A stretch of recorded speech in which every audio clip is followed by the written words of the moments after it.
네,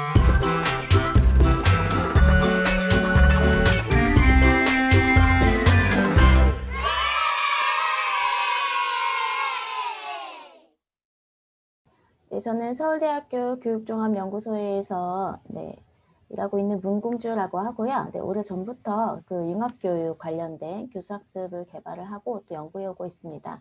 오늘 이 시간에는 평가 얘기를 할 건데 아마 제일 많이 고민되는 게 평가잖아요. 그 새로운 교수학습을 좀 적용을 하다 보면 특히나 스팀 같은 경우에 그 장기간 프로젝트로 또 운영이 되기도 하고 기존에 하지 않았던 활동들을 많이 하기 때문에 아마 평가 고민 굉장히 많으실 것 같아요.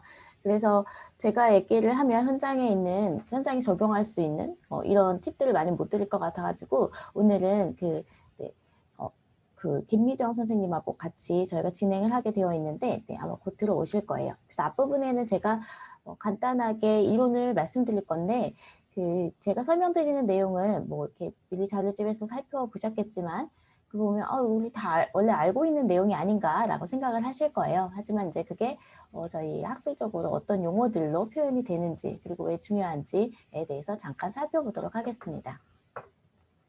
중간에 이제 질문 있으시면 채팅에 바로 남겨주셔도 되고요. 여기서부터 시작을 하도록 하겠습니다. 그래서 저희가 지금 2명이 팀티칭으로 오늘 이제 강의가 진행이 되는데 말씀드렸던 것처럼 저랑 그 다음에 장기중학교 김미정 선생님이 이제 진행을 하도록 하겠습니다.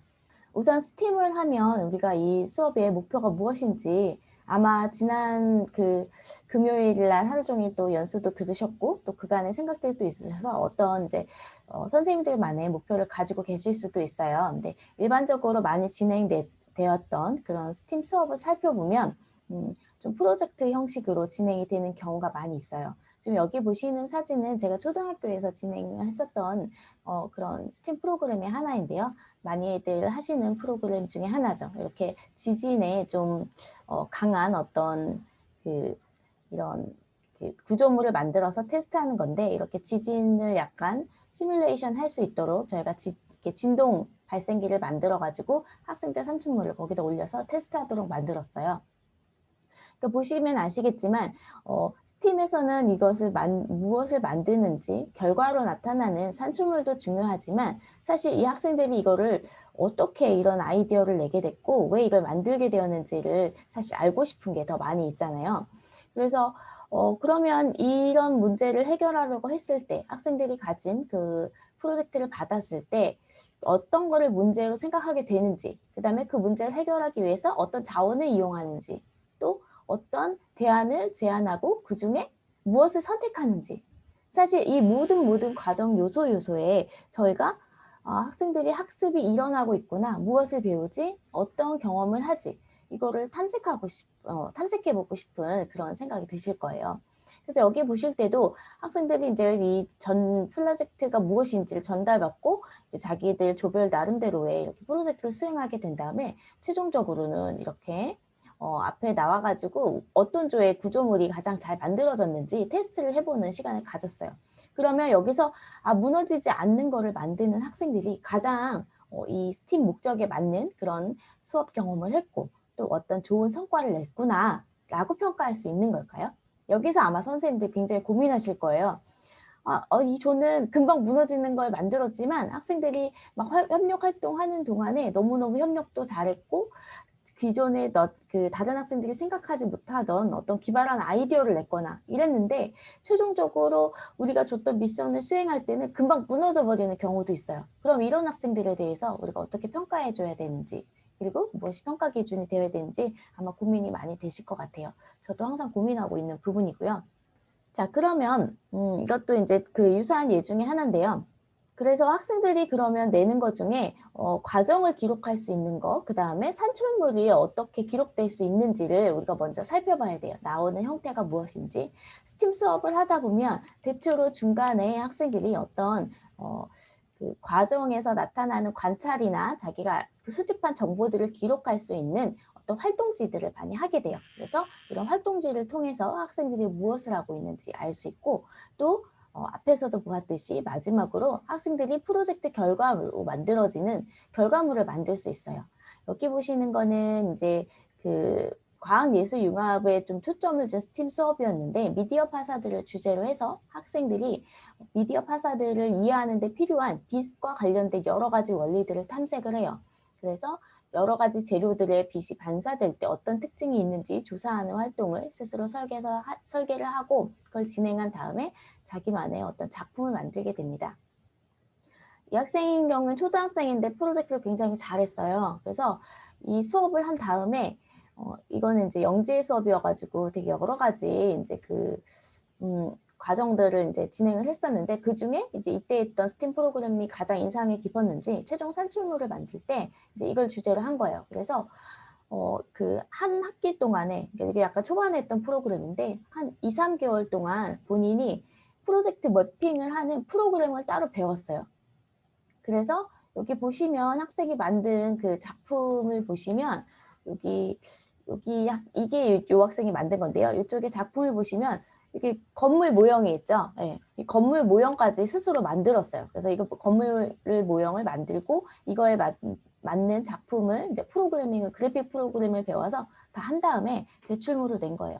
그래서 이 학생이 최종 산출물을 냈을 때 사용한 그 지식이나 기술을 보면 이 수업 시간에 제가 다루지 않았던 영역이에요. 사실 이 수업 시간은 과학하고 예술이 중점이었기 때문에 어떤 프로그램을 가르치거나 이런 디자인적인 요소들을 많이 가르치지 않았어요. 근데 이 학생은 이 융합 수업을 통해서 미디어 파사드라는 새로운 그런 어떤 장르에 대해서 알게 되었고 그게 과학하고 예술이 연결되는 굉장히 그런 접점이 있는 그런 흥미로운 것이라는 걸 알고 굉장히 흥미를 가졌나 봐요. 그래서 자기가 이 미디어 파사들을 어떻게 제작하는지에 대해서 스스로 공부를 한 다음에 이런 프로젝트까지 수행을 하게 돼요. 그래서 그러면 이 학생이 마지막에 산출물을 냈을 때 그 과정에서 일어났던 일들, 그 다음에 산출물을 만들기까지 일어났던 그런 경험들에 대해서 저희가 어떻게 평가를 해야 될지 또 고민을 하게 되겠죠. 제가 되게 짧게 얘기할 건데 앞에 얘기를 굉장히 길게 했어요. 그러면 언제 뒤에 얘기를 다 설명하려고 하지 이렇게 생각하실 건데 빨리 갈 거예요. 자, 스팀 수업을 평가할 때 우리가 3가지를 생각을 해야 돼요. 첫 번째 가장 처음으로 고민되는 부분은 이걸 거예요. 내가 만든 수업이 스팀인가? 아닌가? 뭐 이게 가장 궁금하겠죠. 네, 그래서 스팀 수업인지 아닌지를 체크하게 돼요. 그러면 스팀 수업인지 아닌지 판단하는 것은 사실 이 앞에 강의에서 들으셨겠지만 스팀 수업이 우리나라에서 사용하는 스팀 수업은 융합인재교육이라고 해서 좀 특별한 영역이에요. 그래서 그 수업의 그 어떤 특성이 맞는지는 확인할 수 있는 체크리스트가 다 제공이 돼요. 그래서 그 체크리스트를 확인을 해서 내 수업이 스팀 수업이 맞구나 아닌 거를 확인할 수 있고요.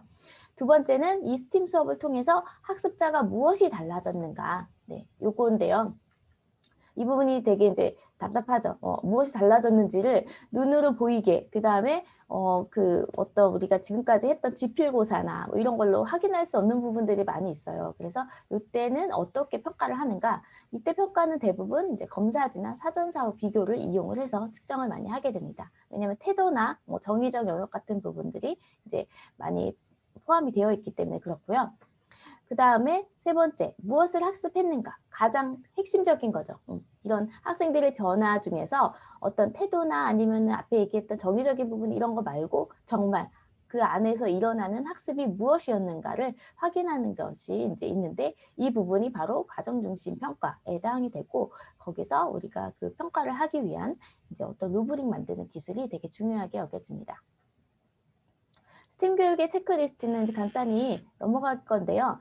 스팀은 상황 제시, 창의적 설계, 감성적 체험 이걸 이제 다 포함을 하는 거를 우리나라 스팀 교육으로 보고 있기 때문에 이렇게 각각의 어떤 요소들을 담고 있어야지만 스팀 교육인지 확인할 수 있어요. 근데 내 수업이 스팀 교육에 해당하는지 아닌지도 중요하지만 선생님들이 어떤 거를 목표로 해서 학생들이 어떤 성취를 주기 위해서 이 수업을 설계했고 그게 이 성취하는 목표에 잘 맞을까를 이제 자기가 검정하는 체크하는 그런 기회를 가지신다면 충분히 스팀 수업을 다 잘 받도록 설계하실 수 있겠죠. 그 다음에 이제 스팀을 했을 때 가정중심 평가보다도 사실 이 부분이 더 어려우실 수도 있어요. 특히나 뭐 교사지원단이나 그 교사 연구회나 아니면은 뭐 스팀 선도학교나 이런 데 참여를 하게 되시면 아, 그래서 이 스팀 수업 했더니 이 학교에 어떤 효과가 있나요? 라고 이제 검증을 해줘야 되잖아요. 그랬을 때 눈에 띄게 그 스팀을 받기 전, 그 다음에 후에 학생들이 어떤 변화가 있는지를 보고하시는 게 어떤 효과를 검증하는 데 좋은 방법이 됩니다.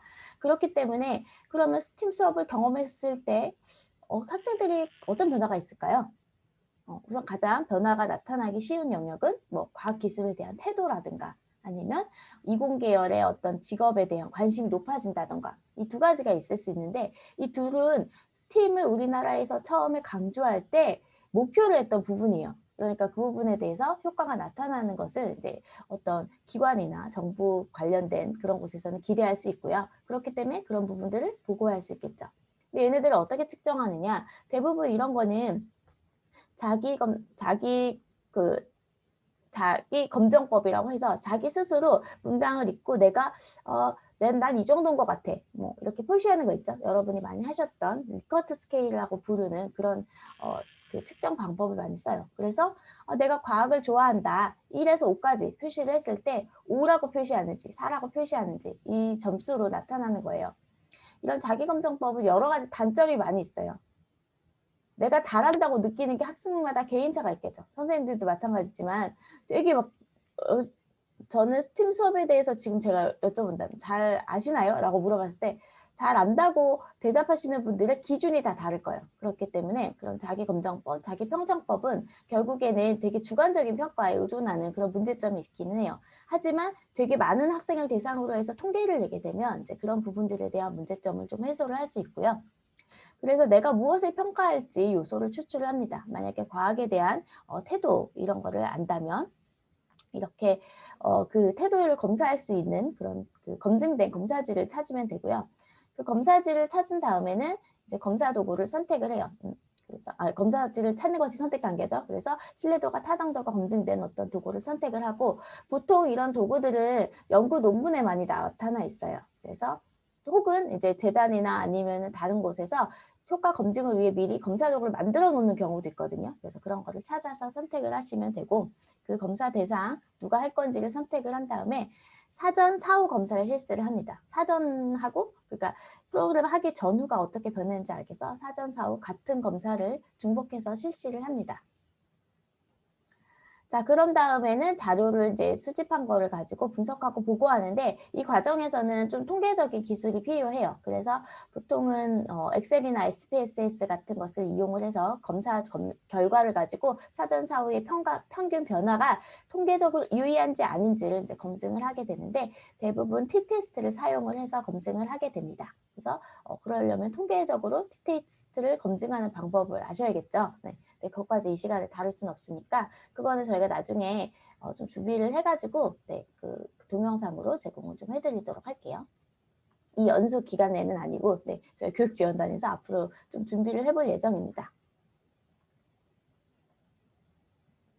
그래서 결국에는 과정 중심 평가로 얘기를 할 수밖에 없는데 앞에서 얘기했던 어떤 스팀을 했을 때의 그런 과정 산출물 이런 것들이 다 포함되는 어떤 평가를 해야 되기 때문에 선생님들 과정 중심 평가를 고려하실 수밖에 없고 스팀은 반드시 네, 과정 중심 평가를 하게 됩니다. 네, 그렇기 때문에 이제 평가 계획이 어려운 건데 과정 중심 평가에 대해서는 아마 많이 들어보셨을 거예요. 지금 선생님들도 모두 수행을 하고 있으신 분이니까.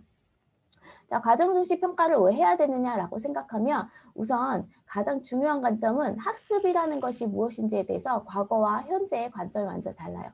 과거의 학습이라는 것은 분석적인 관점이었어요. 분석적 관점은 학습이 일어나는 요소가 정확히 구분이 된다는 거예요. 그래서 과학 시간에 뭐 오늘 만약에 힘과 운동에 대해서 배웠다. 그럼 힘과 운동에 대해서 학습해야 되는 내용이 뭐지? F는 MA라는 공식을 알고 거기 M 뭔지, 뭐 A 뭔지 이렇게 해서 뭐 문제를 몇 개 풀 수 있다. 이 정도의 그런 어떤 내용이 정확히 무엇인지 분석적으로 나오는 거예요. 그래서 학습 목표에도 학습에 들어갈 수 있는 내용 요소들을 다 뽑을 수 있는. 그래서 분석적인 관점에서의 학습을 봤을 때 평가는 어떻게 되겠어요? 그 각각의 그 요소들을 다 알았는지 모르는지 확인하면 학습이 됐는지 안 됐는지 알 수 있는 거예요. 그래서 분석적인 관점이었는데 지금의 학습에 대해서 관점은 어떻게 오냐면 학습이라는 것이 그렇게 학생들이 이 시간에 수업 시간에 선생님들은 금방 아실 거예요. 그렇죠? 지금 제가 뭐 과학 시간에 뭐 F는 MA 가르치고 있지만 학생들이 배우는 게 F는 MA가 아닐 수도 있죠. 그 시간에 학생이 선생님이 그 과학 지식에 대해서 가지는 태도나 아니면 가치관을 배울 수도 있는 거고, 그냥 선생님이 판소하는 글씨의 모양을 배울 수도 있는 거고, 어떤 요소에서 학습이 일어날 수 있는지 알 수 없는 거예요. 그리고 그 선생님이 가르치고 있는 그 내용 지식 자체도 네, 학생한테 어떤 개념이 될지 잘 알 수 없는 거기 때문에 이제 학생들이 어떤 학습을 했는지는 그 학생이 속한 그 공간, 그 시간에 선생님과의 상호작용, 그리고 그것뿐 아니라 이때 배운 학습 내용을 가지고 집에 갔을 때 다른 사람하고 소통하면서 살아가면서 계속해서 연속적으로 그 의미가 재구성된다는 거예요. 그리고 학습이 됐다는 건 언제 할 수 있느냐? 기말고사 시험에서 그 학생이 그 힘과 운동에 대한 문제를 푸는 것에서 아닌 것이 아니라 일생을 살아가는 이 학생이 삶을 살아가면서 이 사람이 삶을 살아가는 과정 중에 그때 얻은 힘과 지식에 대해 힘과 그 운동에 대한 지식이 어떤 의미를 갖게 되느냐예요. 근데 물리로 예를 드니까 조금 재미가 없는 것 같죠.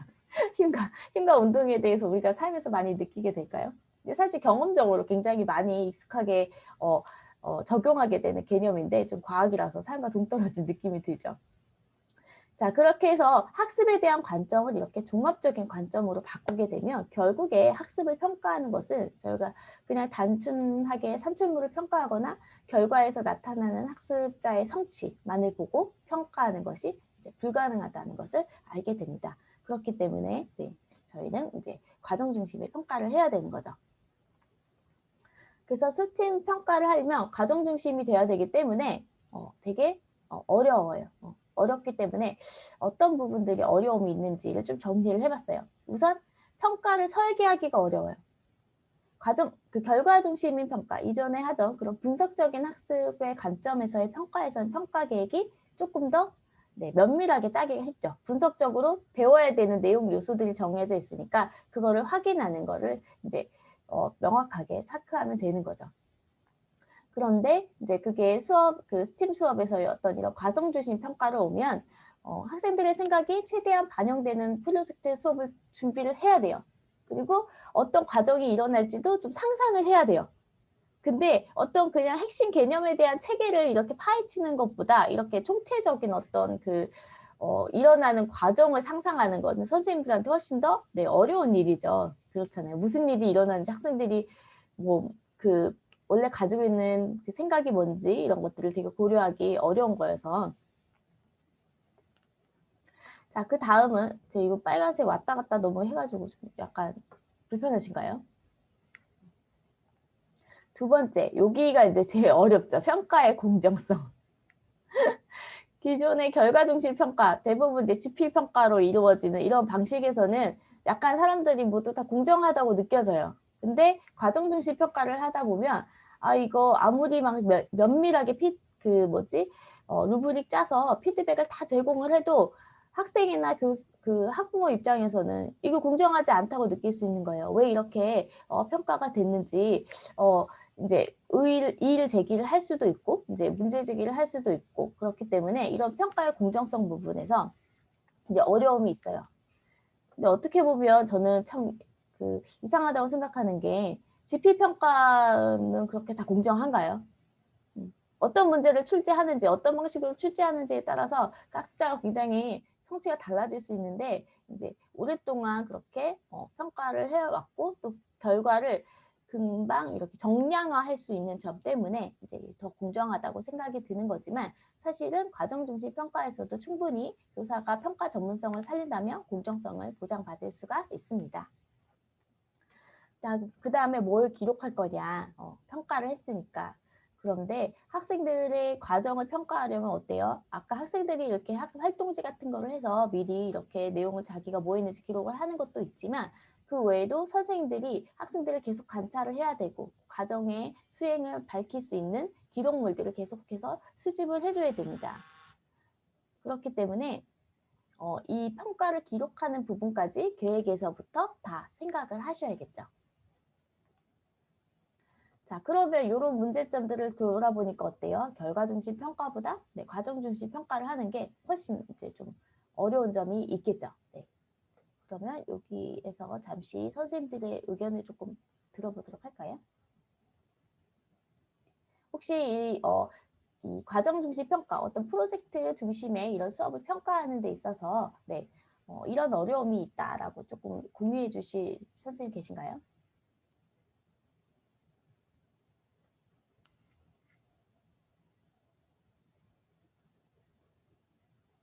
네, 그러면 제가 여기 예비 선생님들도 많이 계시니까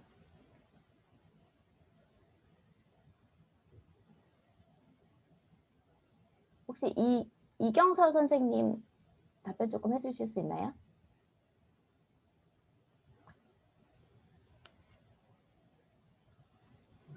네, 과정 중심 네, 평가의 어려움이요? 네네. 저는 음악교과인데, 아까 전에 말씀하신 대로 그 과정 중심 평가의 공정성에서 어려움이 많았거든요. 근데 만약에 이제 저는 중학교 1학년을 혼자 가르치고 있는데, 제가 혼자 가르치면 그래도 공정성이 조금은, 이렇게, 이렇게 합의가 되는? 이렇게 뭐라 해야 되지? 혼자 가르치고 혼자 평가를 하다 보니까 아무래도 친구들이 많이 인정을 하는 부분이 있는데, 다른 선생님이랑 같이 협업을 하는 경우라면 더 공정성에서 어려울 것 같고요. 그리고 제가 스팀 수업이나 이런 과정 중심 평가를 이렇게 막 많이 해본 적은 없었기 때문에 일단 그런 부분에서만 문제점을 좀 느꼈던 것 같습니다. 공정성 부분에서. 그래도 그 음악교과에서는 학생들이 선생님의 전문성이나 이런 거를 말을 이제 그 공정하다고 느끼지 않나요? 네, 그렇기도 하고, 그리고 제가 평가를 할 때 조금 세부적으로 많이 이렇게 기록을 해놓는 편이거든요. 그래서 그 친구가 만약에 어떤 친구 와서 이런 부분에서 왜 제가 이 점수를 받았나요? 물어봤을 때, 너는 이런 부분에서 이렇게 했기 때문에 이 점수를 줬다라고 얘기를 할 수 있도록 미리 준비를 하는 편이에요. 아, 네. 네, 그 얘기하신 것처럼 그래서 가정중심 평가를 하려면 이게 전체적으로 그 계획이 미리 좀 세부적으로 많이 나와야 되는 그런 점에 있어요. 네, 또 한 분만 더 얘기 들어보고 넘어가도록 할게요. 김한나 선생님. 네, 안녕하세요. 저는 가정중심 평가할 때 좀 어렵다고 생각되는 부분이 맨 처음에 평가 기준안 그 루브릭 작성하는 게 제일 어렵다고 생각이 들었거든요. 네네. 근데 그거를 좀 이렇게 항목별로 세세하게 하면은 평가가 오히려 쉬운데 그 네. 하는 과정 자체가 제일 어렵다고 느꼈던 것 같아요. 네, 그렇죠. 그 앞에 보면 이 평가 루브릭을 굉장히 잘 짜놓으면 그 다음에는 이제 그걸 맡아서 평가를 하게 되고 또 학생들이나 다른 사람들도 그 공정성에 대해서 이의제기를 하기 조금 어려워져요. 이러이러한 타당한 부분이 있다라고 설명을 하면 되는데 근데 바로 그 루브릭을 짜는 게 굉장히 시간과 노력이 많이 들어가는 그런 일이 됩니다. 그래서 네, 맞아요. 네, 네, 오늘 공유해 주셔서 감사합니다. 넘어가 보도록 할게요. 자, 그래서 수행평가의 유형을 살펴보면, 이런 가정중심 평가나 아니면은 어떤 산출물에 대해서 이제 좀 자세히 평가하게 되는 어떤 루브릭이 필요한 경우들이 모두 포함이 되게 되는데요. 보통 논술이나 구술로 평가를 하기도 하고, 그 다음에 토의 토론하는 과정도 저희가 평가를 할 수 있습니다. 그리고 프로젝트, 포트폴리오, 관찰법, 뭐 동료평가 이렇게 해서 들어보기만 해도 다양한 이런 방법들이 모두 이제 수행평가로 이용이 될 수 있고 과정중심 평가에도 모두 고려가 되는 어떤 요소들이에요. 근데 이 요소들이 한꺼번에 다 있는 게 아니라 여러 개가 막 조합이 될 수 있죠.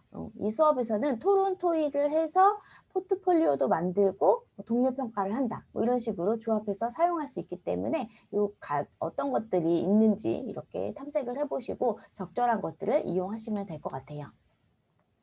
앞에서 얘기했듯이 이제 그 김한나 선생님께 잘 얘기해 주셨는데 그리고 이 루브릭을 짜는 문제가 이제 저희한테 가장 이제 중요한 일이 되는 거예요. 선생님들한테. 근데 루브릭 짜는 일이 보통이 아니죠. 그리고 짜놓고도 이게 맞게 짠 건지 아닌지 잘 모르겠고 그래서 결국 연습이 굉장히 많이 필요한 일이 되는데 평가 루브릭, 이 루브릭이라는 말을 다른 말로 잘 교체하는 게 어려워요.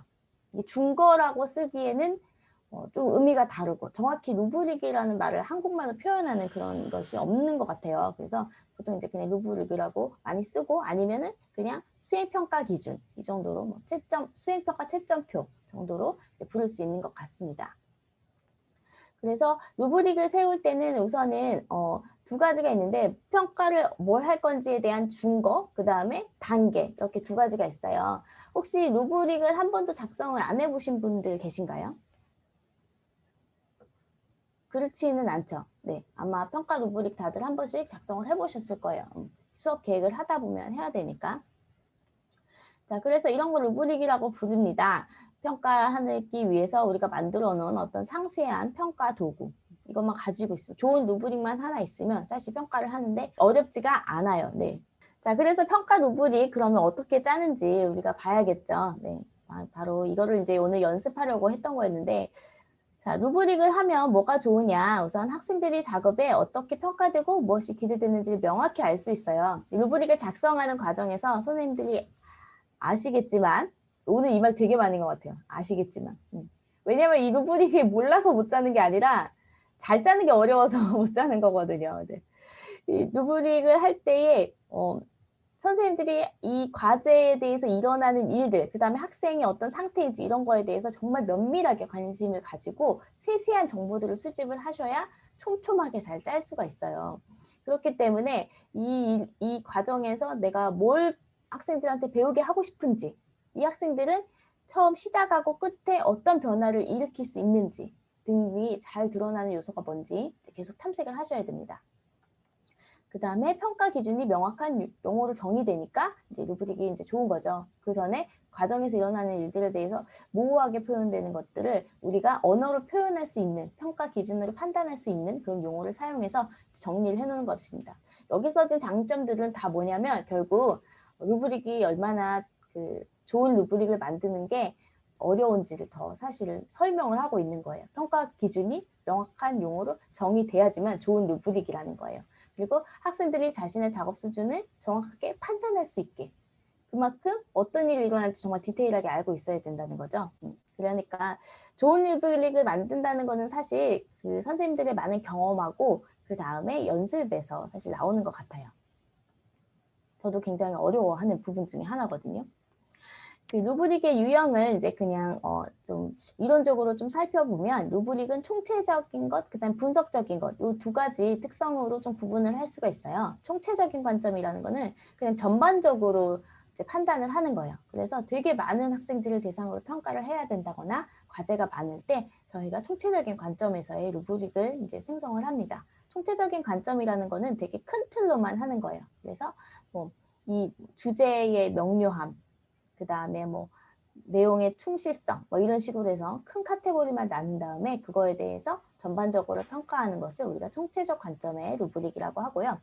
분석적 관점의 루브릭은 그거보다는 그 하위 요소들을 무엇인지 탄생을 해서 더 세부적으로 분석을 하는 것입니다. 그렇기 때문에 만약에 뭐 주제의 창의성 이렇게 나타내면 창의성을 나타내기 위한 하위 요소가 무엇인지 차원을 여러 개로 복잡하게 나타낼 수가 있습니다. 여기서 보면 총체적인 관점에서 그냥 하나로 했던 거를 분석적인 특정에서는 이렇게 요 총체적인 거를 봤을 때의 하위 특성들로 이렇게 나타내게 되죠. 그래서 보통 보면 학교에서의 뭐 수행평가나 아니면 스팀 프로그램에 대해서는 조금 이런 식의 좀 더 분석적인 관점에서의 평가 루브릭을 이제 사용을 하게 됩니다. 그리고 루브릭이 나누는 두 번째 관점은 이제 과제 특수적이냐 아니면은 과제 일반적이냐로 나눌 수 있어요. 마찬가지로 일반적인 관점의 그 루브릭은 좀 더 많은 사람을 대상으로 할 때 좀 그리고 넓은 폭을 할 때 이용이 되는데요. 일반적인 관점이라는 거는 내가 만든 루브릭을 과제 1에도 쓸 수 있고 과제 2에도 쓸 수 있고 과제 3에도 쓸 수 있어요. 근데 더 일반적으로 만들면 어떻게 되겠어요? 과목에 상관없이 쓸 수 있겠죠. 그래서 뭐 프로젝트에 대해서 전부 다 적용할 수 있는 어떤 루브릭이라든가 아니면 어떤 만들기를 했을 때 그 만들기에 다 적용할 수 있는 거라든가 해서 과제에 특기적이지 않은 것을 하고요. 과제 특수적이라는 거는 그 과제만을 이제 평가하기 위한 루브릭을 말합니다. 필요에 따라서 두 가지의 약간 중간 정도 되는 형태로도 사용을 할 수 있겠죠. 과제를 뭘로 보느냐에 따라서. 그래서 선생님들이 그 어려움에 직면하는 또 하나의 이유죠. 대부분의 스팀이나 뭐 어떤 프로젝트 평가를 하면 자, 여기가 아니라 이쪽으로 가게 됩니다. 과제 특수적으로. 그러면 어떻게 돼요? 과제마다 평가 루브릭이 나와야 되는 거예요. 이 과제에 맞는. 왜? 점점 더 디테일한 학생들이 무슨 일이 일어나는지를 더 상세하게 체크할 수 있는 루브릭일수록 좋은 루브릭이 된다고 했죠. 그렇기 때문에 이 프로젝트가 일어나는 과제 하나하나에 맞춤형으로 된 루브릭이 나와야 되는 거예요. 결국에는 그만큼 시간이 많이 들죠. 네, 하나하나의 프로젝트마다 새로운 루브릭이 만들어져야 되는 거기 때문에. 하지만 기본적인 어떤 틀을 가지고 있고 연습이 되어 있다면 과제마다 조금 다양하게 생성을 할 수가 있습니다. 자, 그래서 사실 루브릭은 구조가 굉장히 간단해요. 어떤 거를 측정할 건지에 대한 척도가 있고 이 척도의 수준을 나타내는 1, 2, 3, 4단계 정도. 뭐 보통 이 평가 단계는 꼭 4단계여야 되고 뭐 3단계, 5단계 이렇게 되어 있진 않아요. 보통은 4단계로 많이 이제 설정을 하고 왜냐하면 이제 완성 단계를 약간 더 그 심화해서 이 완성의 기대를 막 넘어서게 하는 학생들에 대해서도 좀 평가를 할 수 있게 하기 위해서 한 4단계 정도로 많이 설정을 하고 있고 짧게 한다면 뭐 2단계나 3단계로 줄이셔서 스케일을 좁혀서 하셔도 상관은 없습니다. 과제에 따라. 자, 그래서 얘를 그냥 점수로 나타내는 경우도 있고 여기는 1점 주고 2점 주고 3점 주고 4점 주겠다. 이렇게 하셔도 되고 아니면 등급으로만 나타내서 뭐 1단계, 2단계, 3단계, 4단계 아니면 A, B, C, D 뭐 이런 식으로 등급을 매겨서 이제 표현을 하셔도 됩니다. 그거는 이제 평가가 어떤 거에 필요한지에 따라서 달라지겠죠. 그래서 첫 번째 단계는 약간 이제 좀 부족한 경우 1점 정도에 해당하는 그래서 과제를 하기 위해서 노력이 좀 많이 필요한 경우를 첫 번째 제일 낮은 점수로 줄 수 있겠고 아니면 전혀 하지 않은 거 이런 것도 0점으로 또 표시를 할 수도 있겠죠.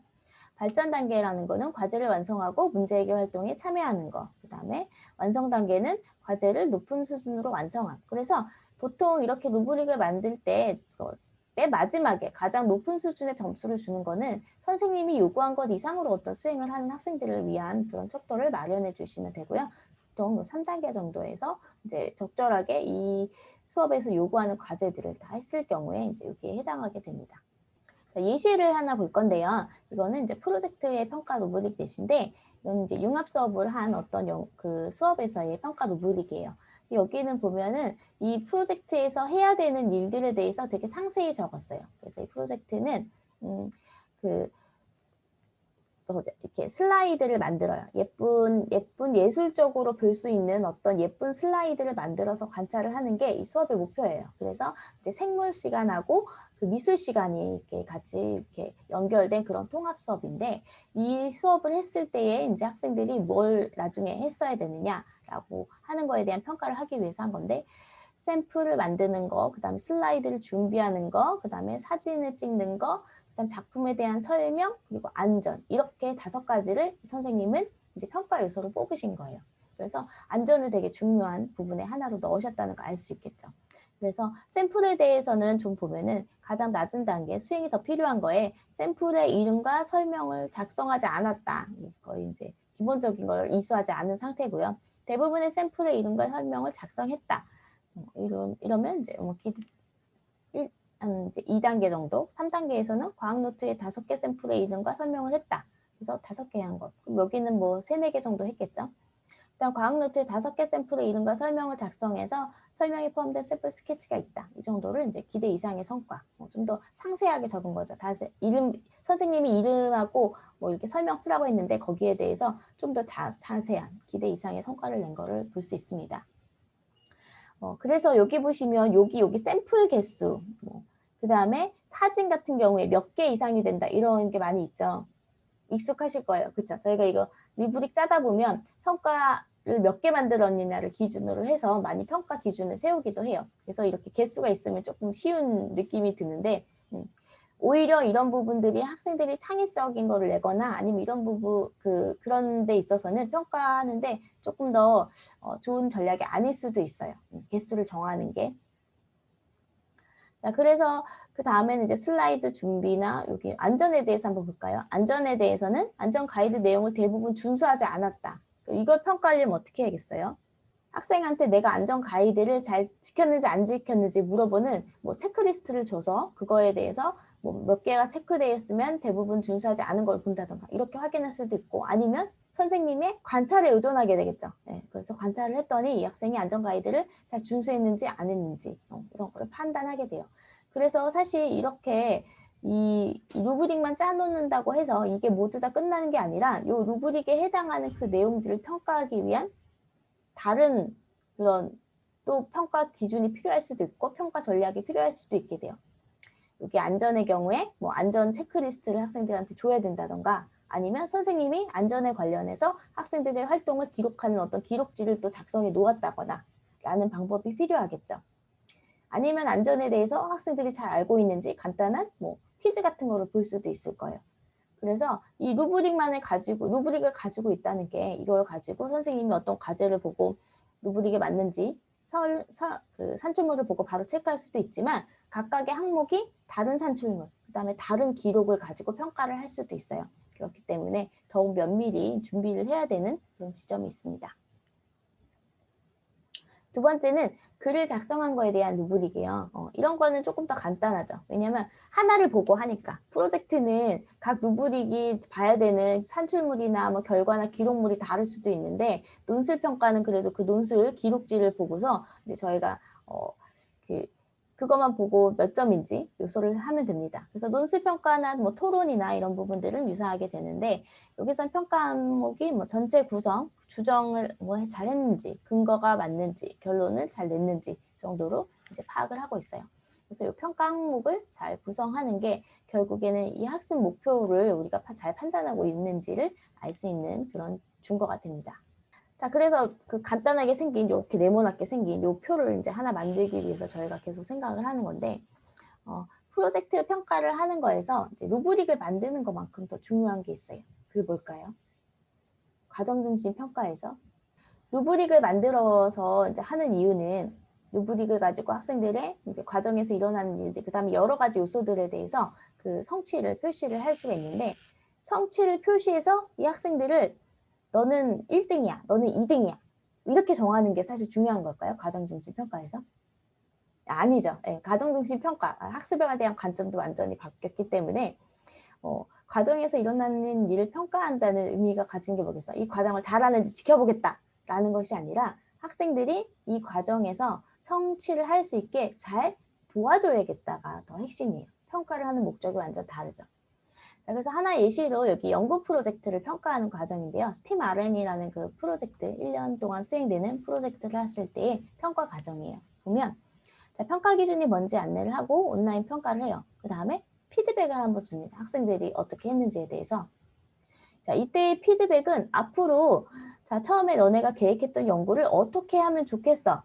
어떻게 해야 잘 진행할 수 있어? 이런 식의 더 발전적인 방향으로 갈 수 있도록 피드백을 제공을 해요. 그래서 피드백을 하고 학생들이 수행을 한 다음에 또 중간 발표회를 또 합니다. 그 다음에 여기서 또 한 번 피드백을 또 줘요.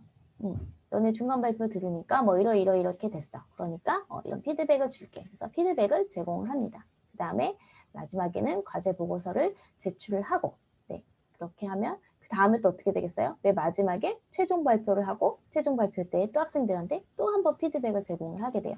그래서 과정에서 일어나는 일들에 대해서 계속해서 지속적으로 학생들이 성장해 나갈 수 있는 기회를 주는 거. 그러니까 우리가 루브릭을 만드는 되게 세세한, 상세한 어떤 기준을 가진 루브릭을 만든다는 거는 너가 잘하는지 정말 내가 틈틈이 살펴보겠다라는 것이 아니라, 어떤 부분에서 학생들이 어려움을 겪을지, 그 다음에 이 학생들이 무엇을 도와주면 더 좋은 성과를 낼 수 있을지에 대해서 좋은 피드백을 제공하고 학생들을 스캐폴드, 도와주기 위한 과정으로서 이런 루브릭과 평가가 필요한 것이겠죠. 자, 그래서 프로젝트 과정 평가를 위해서 이런 컨설팅 모형을 적용을 하게 돼요. 그러니까 평가의 목적이 어디에 있는지 좀 더 명확히 드러나는 걸 알 수 있겠죠. 그래서 제가 앞부분에 좀 얘기 드린 거는 이제 어떻게 과정 중심 평가가 해야 되는지, 왜 중요한지, 그리고 스팀이나 이런 그 교과에서는 이런 교과 융합적인 이런 일을 활동을 했을 때는 특히나 학생들의 과정을 평가하고 피드백을 제공해서 계속해서 성장할 수 있는 이런 기회를 주는 것이 중요하기 때문에 루브릭을 만들고 연습해야 된다고 이제 말씀을 드렸습니다. 네, 김미정 선생님 이제 연결되셨나요? 어디 계신가요? 네, 여기 있습니다. 네, 안녕하세요. 저는 김포시에 있는 장기중학교에서 근무하고 있는 김미정이라고 하고요. 네, 저는 이제 간단하게 소개를 하면 저희 정체성은 지금 보이는 그 신가람이라는 단체에서 나왔다라고 할 수 있을 정도로 신가람 회원으로 활동하면서 굉장히 많은 것들을 이제 얻고 그리고 변화해 가고 있습니다. 제가 이제 관심 있는 많은 분야에 대해서 이렇게 나열해 봤고요. 시간이 많이 없는 관계로 빨리빨리 진행하도록 하겠습니다. 여러분과 제가 오늘 할 일은 저는 이론적인 얘기는 하지 않을 거고요. 여러분들이 이제 실제로 평가 작업을 해보는 실습을 할 수 있는 기회를 제공을 해드리도록 하겠습니다. 그래서 이제 아주 간단하게 수업 과정을 여러분들이 구성을 해보고요. 그리고 거기에 대해서 평가 계획을 한번 수립을 해보는 거예요. 짧은 시간 동안 어떻게 할 수 있을까라는 이제 생각이 있겠지만 수업 자체는 대략적으로 제가 했던 수업을 이제 조금 알려드릴 거고 그걸 가지고 패들렛에 수업 과정을 구성을 해보실 거고요. 그리고 이제 그 패들렛에 구성한 수업 과정에 각각 평가 포인트가 어떤 부분에서 평가를 할 것인지 그리고 거기에 대해서 어떤 식으로 이제 기술할 것인지 여러분들이 계획을 한번 해볼 겁니다. 그리고 거기에 따른 채점 기준표, 그러니까 평가 루브릭이라고 얘기하는 채점 기준표를 직접 작성해 보시는 활동을 할 거고요. 그거는 이제 구글 스프레드시트라는 걸 이용해서 여러분들이 한번 작업을 해보실 거예요. 그래서 이제 시간이 되면 발표를 할 건데 아마도 시간은 좀 안 될 것 같고요. 그래서 이제 전체적으로 훑어보면서 약간 특이하거나 뭔가 이제 물어보고 싶은 이제 모둠이 있으면 발표를 할 수 있게 그렇게 해보도록 하겠습니다. 자, 제가 과정 중심 평가에 대해서 이렇게 문헌들을 봤더니 너무 신기한 건 굉장히 안면이 많더라는 거예요. 그래서 왜 이렇게 안면 많나 하고 봤더니 우리가 실제로 이미 학교에서 하고 있는 것들에 대해서 이렇게 하는 겁니다. 저렇게 하세요라고 얘기를 하고 있더라고요. 우리가 학교에서 하고 있다라는 증거는 뭐냐면 저희가 학기 초마다 이렇게 평가 계획을 제출하거든요. 거기에서 교사들이 작업을 하고 가장 신경 쓰는 부분이 바로 수행평가 세부 기준안이랑 그다음에 정의적 능력 평가 항목인데 사실은 이제 정의적 능력 평가는 뭐 거의 슬쩍슬쩍 넘기는 편이고요. 현장에서 분위기는 수행평가 세부 기준안이 굉장히 신경을 많이 써요. 이게 과정 중심 평가랑 어떤 관련이 있는가?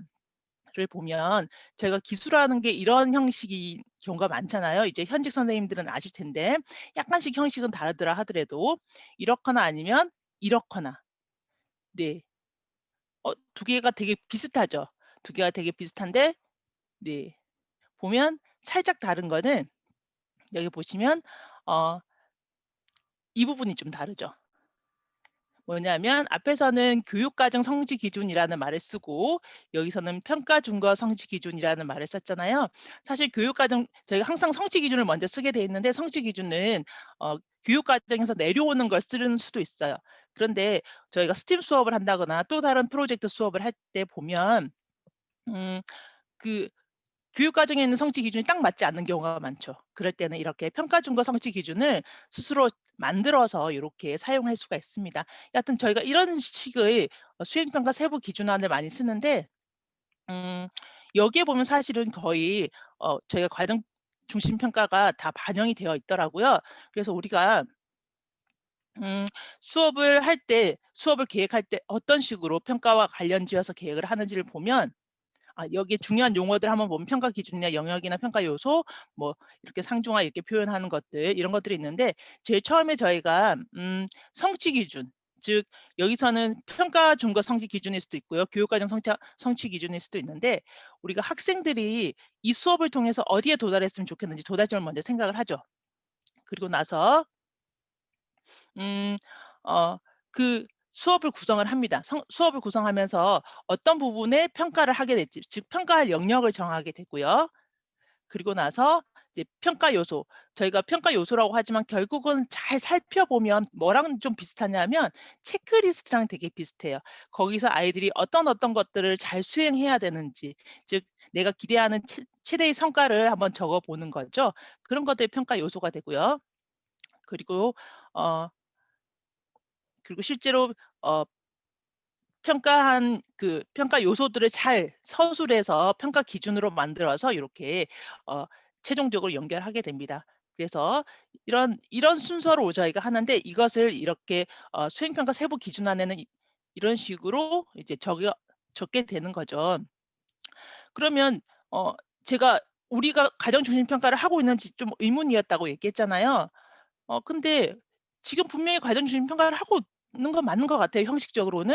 근데 이게 '학생의 성장을 도울 수 있을까?'라는 의문을 가졌을 때 어 제가 제 생각으로는 제가 이걸 짜면서 뭘 생각하지 못했냐면, 피드백을 생각하지 못했던 것 같아요. 이것을 피드백에 활용할 수 있다라는 생각을 못 했고, 그렇다면 '이런 걸 짤 때 피드백을 생각하면서 짜야 되겠다.'라는 결심을 하게 되더라고요.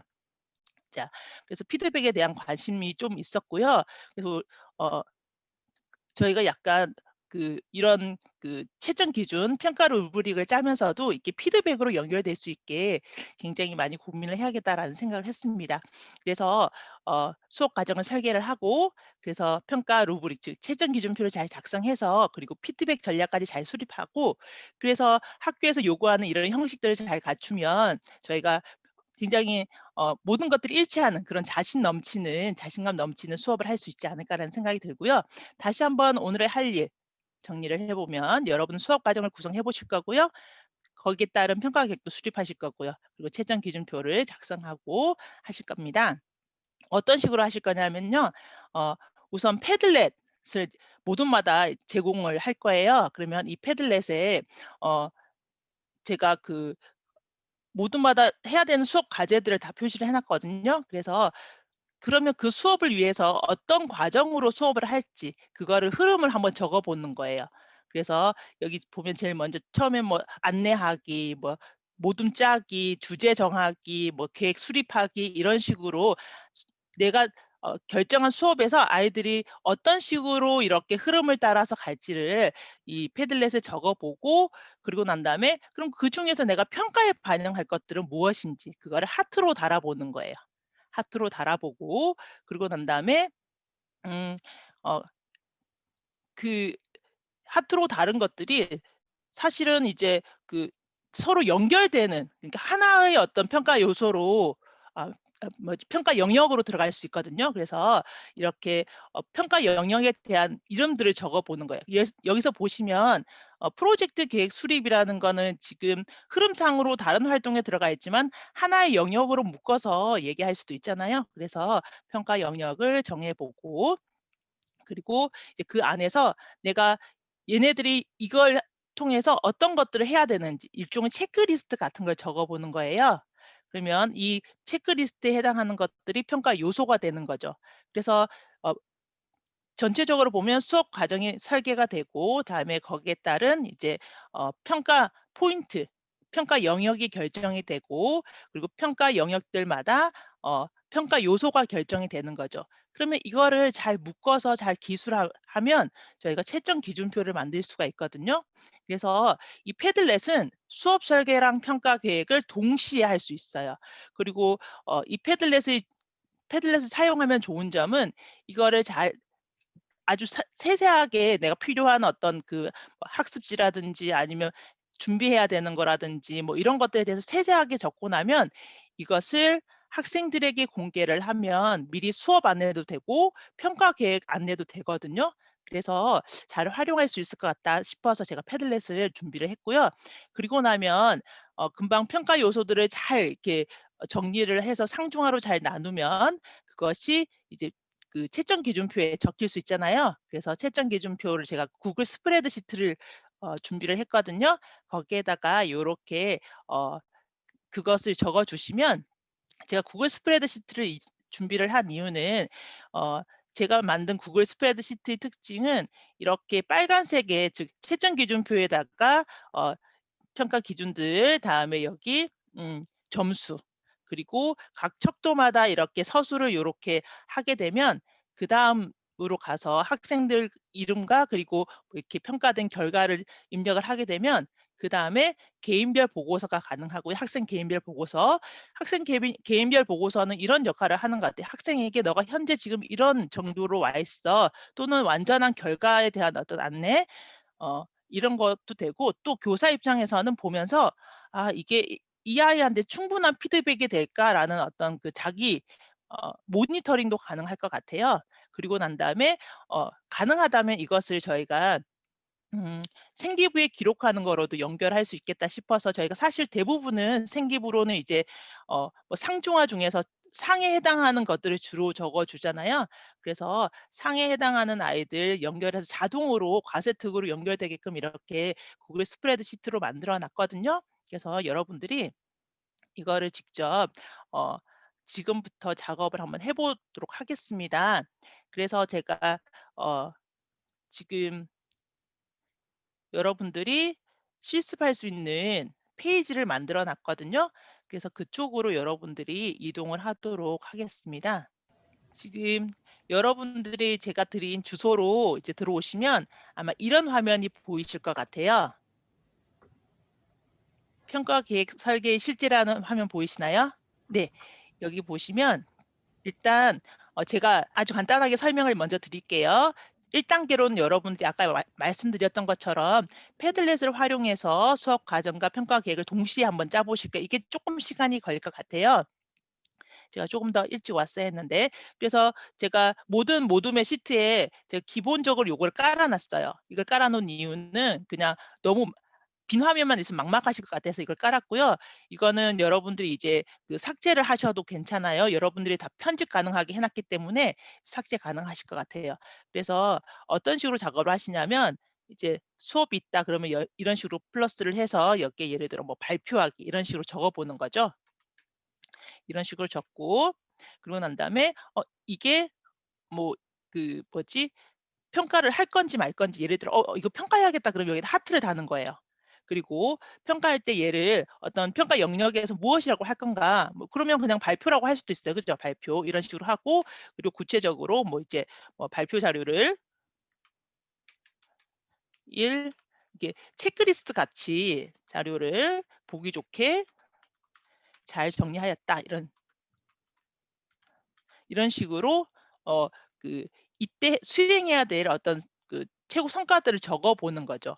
그러면 이것들이 결국은 나중에 뭐가 되냐면 최종 기준표에 적혀질 내용들이 되는 거예요. 그래서 최종 기준표의 경우는 이제 상중하로 나눠서 본다면, 상중하로 나눠서 보기를 제가 원하는 게, 아까 보셨지만 저희가 주로 사용하는 수행평가 기준안에 보면 평가 기준에 대해서 상중하로 나뉘게 되어 있죠. 그래서 상중하로 된다고 치면 지금 저희가 적는 체크리스트는 최상에 해당하는 내용들일 가능성이 되게 커요. 그래서 이것들을 잘 모아서 최종 기준표에 이제 상 영역에다 넣는 거죠. 그리고 중이랑 하는 이제 어떤 식으로 적을지를 고민을 하면서 적게 될 것 같습니다. 그래서 요렇게 제가 미리 몇 가지 작성을 해 놨어요. 요렇게 하시면 될 것 같아요. 그래서 이 수업 흐름도 작성하고 평가 계획도 같이 한번 여러분이 모둠별로 작성을 해 보시고요. 그리고 이 작업이 끝나고 나면 구글 스프레드시트 채점 기준표로 들어가서 이렇게 그 평가 기준, 여기가 이제 발표라는 항목이 들어가겠죠. 그리고 상에 뭐 이제 금방 적었던 내용들이 들어갈 수 있을 것 같습니다. 그래서 시간이 부족해서 아마도 중이나 하까지 하는 건 어려우실 것 같아요. 상까지만이라도 꼭 한번 작성을 해 보시기를 이제 말씀드리고요. 구글 스프레드 여기 보시면, 그래서 제가 어 모둠별로 할 수 있게 해 놨고요. 그리고 수업은 막 지금 갑자기 만들어내면 어려울 수 있으니까, 그래서 제가 했던 에너지 제로 하우스 프로젝트를 조금 활용하시기를 이제 말씀을 드립니다. 그래서 4가지 과정으로 이렇게 진행을 했었는데요. 이 4가지 단계 중에서 제일 첫 번째 했던 페트병을 이용한 나만의 바이오스피어 3 만들기, 이거랑 그 에너지 제로 하우스 설계하기, 이 2가지 꼭지를 이제 제가 여러분들에게 약간 안내를 드리고 있어요. 각 이제 모둠별 페이지로 가면 그렇거든요. 그래서 음 그 제가 홀수, 그러니까 1, 3, 5, 7 요렇게 가는 조들은 이제 나만의 바이오스피어 3 만들기, 이 부분에 대한 수업 내용을 넣었어요. 그래서 '이 사람이 수업을 어떻게 했을까?' 요렇게 짐작을 하고 이제 수업 구성을 하시지 마시고 그냥 제가 최종적으로 아이들이 뭘 했었냐면 페트병을 요렇게 잘라서 위쪽에는 이제 흙이 들어가고 식물이 자라는 육상 생태계를 구현을 하고 아래쪽은 이제 물이 있고 수초가 있고 그다음에 물고기가 있는 수상 생태계를 이제 만들었거든요. 그래서 아이들이 해야 되는 미션은 아무런 외부의 개입 없이 그러니까 뭐 이렇게 그 물을 준다거나 또는 뭐 공기를 더 주입한다거나 이런 어떤 외부의 작업 없이 최대한 물고기를 오래 살게끔 한번 해 봐라. 물론 이 수업을 할 땐 처음엔 생태계에 대한 어떤 기본적인 내용도 파악을 하고 바이오스피어 2가 무엇인지, 바이오스피어 2는 지구를 구현하기 위해서 이제 만든 인공 생태계였는데 실제로는 실패했던 그 바이오스피어 2에 대한 소개도 하고 요렇게 해 가지고 했었어요. 그래서 이렇게 진행한 수업 그리고 에너지 제로 하우스 만들기라는 에너지 제로 하우스 설계하기죠. 자, 발표를 포함하는 이런 수업을 했었는데 예, 그래서 아이들이 에너지 제로 하우스가 무엇인지를 여러 가지 방법으로 익히고 그리고 이제 어떤 특정 조건에 따라서 이제 자기 조건은 자기네가 설정을 하기로 했어요. 그렇게 해서 에너지 제로 하우스를 이렇게 설계해 보고 그리고 발표하는 식으로 진행을 했었습니다. 그래서 요렇게 두 가지 형태의 수업이 있다라고 한다면 그중에 이제 한 가지씩만 제가 어 안내를 드리겠죠. 그것을 어떻게 수업 과정을 구성하고 평가를 어떻게 할 건지 여러분이 한번 상의를 해 보시길 바라요. 그래서 지금 보시면 밑에 제가 모든 별로 이제 버튼을 다 만들어 놨거든요. 그래서 버튼을 이렇게 예를 들어 현직 1 조다 클릭하시면 음 현직 1조 페이지로 이동하게 되어 있습니다. 그래서 현직 1조는 나만의 바이오스피어 3 만들기 이걸 가지고서 한번 수업 과정을 구성해 보라 이런 식으로 되어 있는 거죠. 그래서 밑에 보시면 하셔야 될 일을 순서대로 조금 적어 놨어요.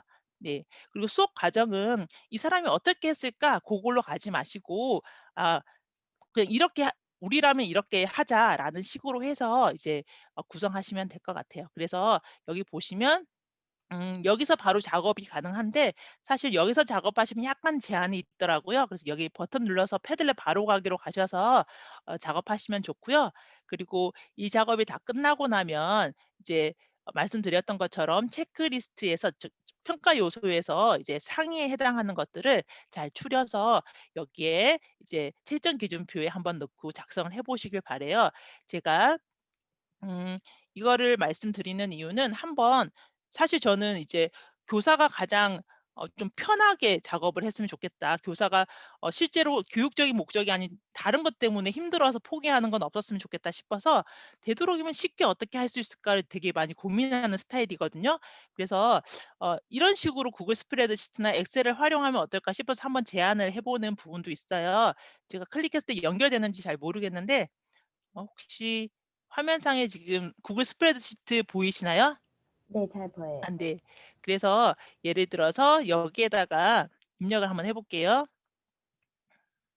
여기에다가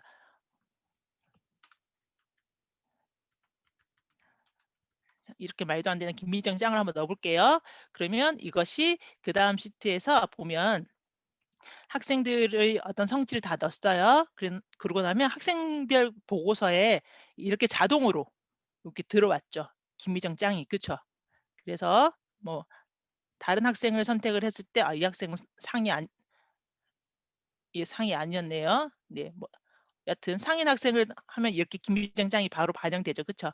그리고 이것이 학생별 과세 특으로도 바로 반영되게 요렇게 구성을 해 봤습니다. 그래서 이런 경험 한번 해 보시면 좋겠다 싶어서 하는 거고요.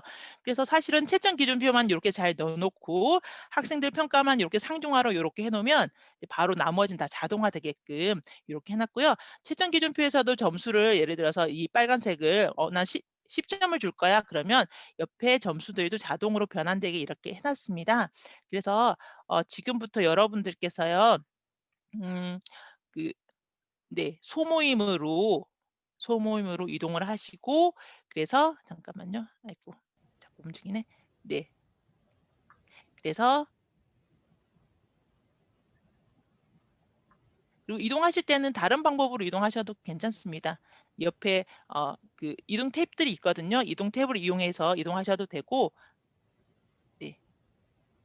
아니면 여기 있는 저기로 버튼으로 이동하셔도 되겠습니다. 네. 질문이 있으면 도움 요청이나 이런 걸로 해주시면 될 것 같고요. 이제 소회의실 열어드릴까요? 열어주시고 네, 이동하시면 되겠습니다. 선생님들 거의 다 들어오시는 것 같아요. 그죠? 네, 다 복귀하셨습니다. 네. 네. 그러면 사실 시간이 좀 짧아서 아마 한 게 없고 뭐를 어떻게 해야 되나 훑어보는데 시간이 다 네. 갔을 가능성도 되게 큰 것 같아요. 근데 사실 이제 제가 요렇게 그 플랫폼을 만들었던 목적은 사실은 뭐 이 시간에 다 끝내라, 이거 꼭 해라 이런 느낌보다는 이런 식으로 우리가 할 수 있으니 한번 활용해 보자라는 그런 의도가 되게 강하거든요. 그래서 제가 제안하는 거는 뭐냐면 저희가 금요일 마지막 시간에 수업 기획을 한번 했었고 거기에 따라서 저희가 오늘 수업 설계를 한번 해볼 거잖아요.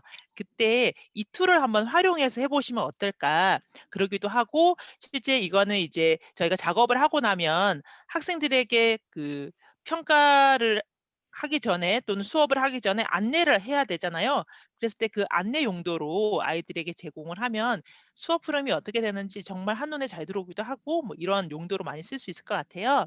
그래서 가장 짧게는 오늘 이제 마지막 시간에 한번 활용해 보시라 이런 말씀을 드리고 싶고요.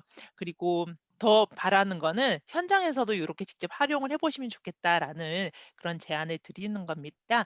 그리고 이제 여러분들 언제든 이건 오픈되어 있는 사이트니까 언제든 들어오셔서 작업하셔도 되고요.